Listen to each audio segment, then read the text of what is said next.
شروع اللہ کے نام سے جو بڑا مہربان نہایت رحم والا ہے۔ وہ ذات پاک ہے جو ایک رات اپنے بندے کو مسجد الحرام یعنی خانہ کعبہ سے مسجد اقصی یعنی بیت المقدس تک جس کے گردا گرد ہم نے برکتیں رکھی ہیں لے گیا تاکہ ہم اسے اپنی قدرت کی نشانیاں دکھائیں۔ بے شک وہ سننے والا اور دیکھنے والا ہے۔ اور ہم نے موسیٰ کو کتاب عنایت کی تھی اور اس کو بنی اسرائیل کے لیے رہنما مقرر کیا تھا کہ میرے سوا کسی کو کارساز نہ ٹھہرانا۔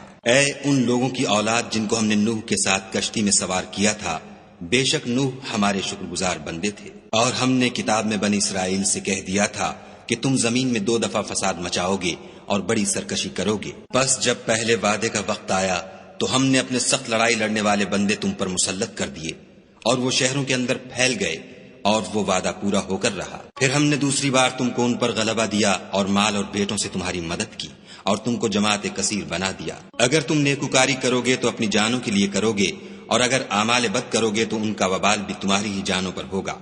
پھر جب دوسرے وعدے کا وقت آیا تو ہم نے پھر اپنے بندے بھیجے تاکہ تمہارے چہروں کو بگاڑ دیں، اور جس طرح پہلی دفعہ مسجد بیت المقدس میں داخل ہو گئے تھے اسی طرح پھر اس میں داخل ہو جائیں، اور جس چیز پر غلبہ پائیں اسے تباہ کر دیں۔ امید ہے کہ تمہارا پروردگار تم پر رحم کرے، اور اگر تم پھر وہی حرکتیں کرو گے تو ہم بھی وہی پہلا سلوک کریں گے، اور ہم نے جہنم کو کافروں کے لیے قید خانہ بنا رکھا ہے۔ یہ قرآن وہ رستہ دکھاتا ہے جو سب سے سیدھا ہے، اور مومنوں کو جو نیک عمل کرتے ہیں بشارت دیتا ہے کہ ان کے لیے اجر عظیم ہے، اور یہ بھی بتاتا ہے کہ جو آخرت پر ایمان نہیں رکھتے ان کے لیے ہم نے دکھ دینے والا عذاب تیار کر رکھا ہے۔ اور انسان جس طرح جلدی سے بھلائی مانگتا ہے اسی طرح برائی مانگتا ہے، اور انسان جلد باز پیدا ہوا ہے۔ اور ہم نے دن اور رات کو 2 نشانیاں بنایا ہے، رات کی نشانی کو تاریک بنایا اور دن کی نشانی کو روشن، تاکہ تم اپنے پروردگار کا فضل یعنی روزی تلاش کرو اور برسوں کا شمار اور حساب جانو۔ اور ہم نے ہر چیز کی بخوبی تفصیل کر دی ہے، اور ہم نے ہر انسان کے اعمال کو بصورت کتاب اس کے گلے میں لٹکا دیا ہے، اور قیامت کے روز وہ کتاب اسے نکال دکھائیں گے جسے وہ کھلا ہوا دیکھے گا۔ کہا جائے گا کہ اپنی کتاب پڑھ لے، تو آج اپنا آپ ہی محاسب کافی ہے۔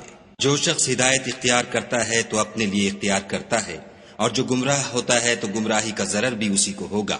اور کوئی شخص کسی دوسرے کا بوجھ نہیں اٹھائے گا، اور جب تک ہم پیغمبر نہ بھیج لیں عذاب نہیں دیا کرتے۔ اور جب ہمارا ارادہ کسی بستی کے ہلاک کرنے کا ہوا تو وہاں کے آسودہ لوگوں کو فواہش پر معمور کر دیا، تو وہ نافرمانیاں کرتے رہے، پھر اس پر عذاب کا حکم ثابت ہو گیا